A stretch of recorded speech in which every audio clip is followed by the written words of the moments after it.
American people, Latin people, etc., represented in this video, and including a white dude with a terrible orange spray tan. Now, part of me doesn't feel bad for her. She's a social justice warrior, if you will. Everyone seems to be for cancel culture, and they don't seem to mind the mob until it comes after them with pitchforks and all. Join me now from Palm Beach, Florida, Turning Point USA contributor, town hall columnist, and attorney Erin Elmore. Erin, thank you for joining me. Erin, how ridiculous is this? It's clear that the guy had a bad spray tan. I figured that was like part of this routine, and we know that performers like to be creative and come up with new costumes and do kind of silly things for attention and to make things seem more interesting. But you have to be a very dishonest person if you stare at that and see blackface. Like, you have an issue. You need a hobby. And what's sad for you and I is we're not going to get these 2 minutes back that we spent watching that video. Cancel culture is alive and well on the left. It doesn't have to be grounded in reality. It doesn't have to be grounded in fact. It's whatever the tides feel like the winds are blowing to just decide if they want to cancel someone. But it's different because if it's someone on the right, the standard is extremely high and there's no room for forgiveness. But if it's someone on the left, it's completely ignored. We've seen Joy Behar wear blackface. We've seen Jimmy Kimmel wear blackface. And we've even seen the governor of Virginia, who's accused of wearing a KKK hood, also wearing blackface. But because they are leftists, their behavior is completely excused. It's not addressed by the mainstream media. It's considered to be okay. And I think the bigger issue here is just the double standard between the left and the right. Yeah.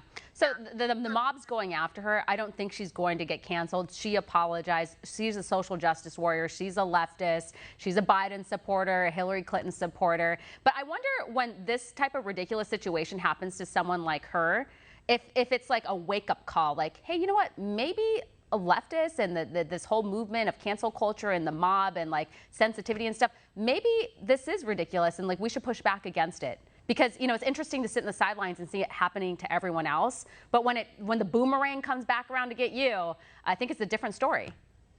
Well, you and I would because we're fans of introspection. But people on the left are not really very familiar or comfortable with any sort of introspection.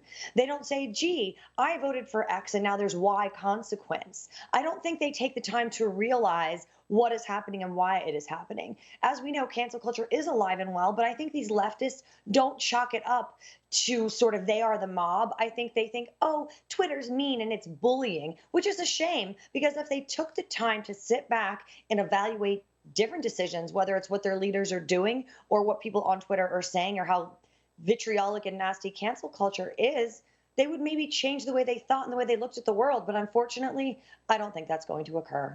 And then speaking of cancel culture, so there's a biracial physician who was demoted after opposing critical race theory and Black Lives Matter. Her name is Dr. Tara Gustillo.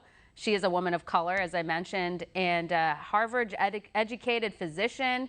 And she's saying that she was demoted after her colleagues discovered that her social media posts were going after Black Lives Matter and the whole critical race theory because she's pointing out the obvious that critical race theory is, number one, racist. It is racist to tell people that they should hate themselves because of their skin color and some of the other crazy things they've been teaching with it. And also, too, Black Lives Matter, very destructive. It's not about saving Black lives, not about Black lives. They don't care about what's going on in Chicago. They don't care about the negative consequences of defunding the police and how it actually hurts minorities. Black Lives Matter, Inc. is a Delaware corporation who elects white politicians. They aren't going into underserved communities and building community centers or helping people whose businesses were destroyed in these minority communities. They don't do anything to enrich Black communities or Black lives. Instead, we've seen Patrisse Cullors, I believe her name, buy several multi-million-dollar houses in primarily Caucasian neighborhoods. So anyone that isn't hip to the game, if you will, on what Black Lives Matter is all about really needs to do some research. It's very sad what happened to this doctor, and she is biracial, as you mentioned. Unfortunately, these days, it seems that the legal system is the only way to rectify these problems.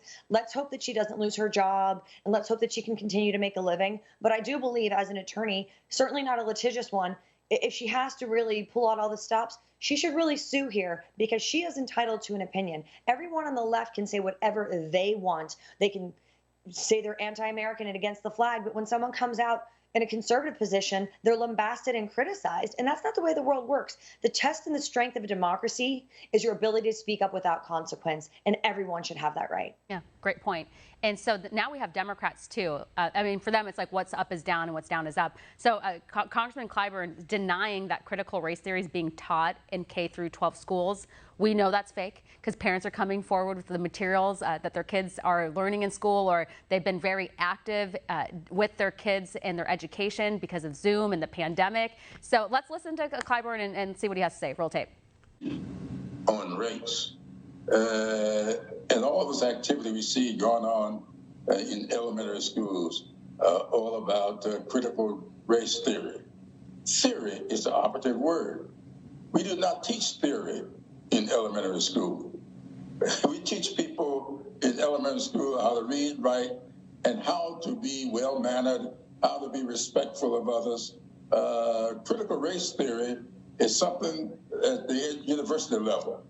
And for us to continue to apply that to these elementary schools and high schools, add into that debate around the country, I think that's what the media ought to do.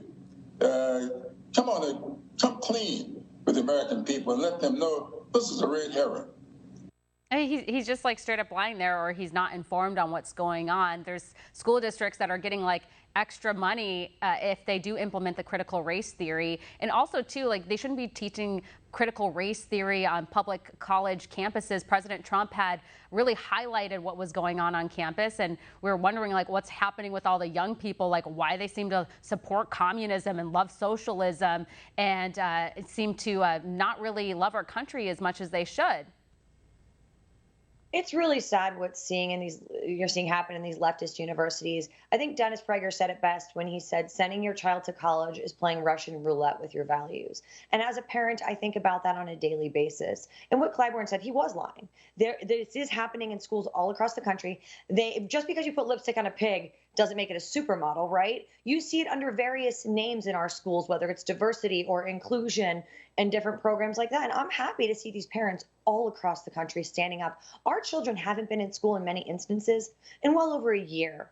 They have no social interaction. They forget how to do basic math and reading and science and history. Why can't we just go back to teaching our children how to exist in a world and learn basic school subjects? And I would hope that there are schools like that pop up around the country. Basically just the facts, right? Just teach my kid the basics. It is not your job to teach a child of mine manners. That will be my job. It is not your job to teach my child to be a good person and see everyone without race. That is the parent's job. And I think that this is what really is going to see the paradigm shift in our schools to basically back to the facts. And that's why you see parents at school board meetings absolutely apoplectic about what's going on in our nation. The pendulum is going to swing back, and let's hope it's to a moderate position. Yeah. And I want to be careful. There's some really great teachers out there that are not participating in this.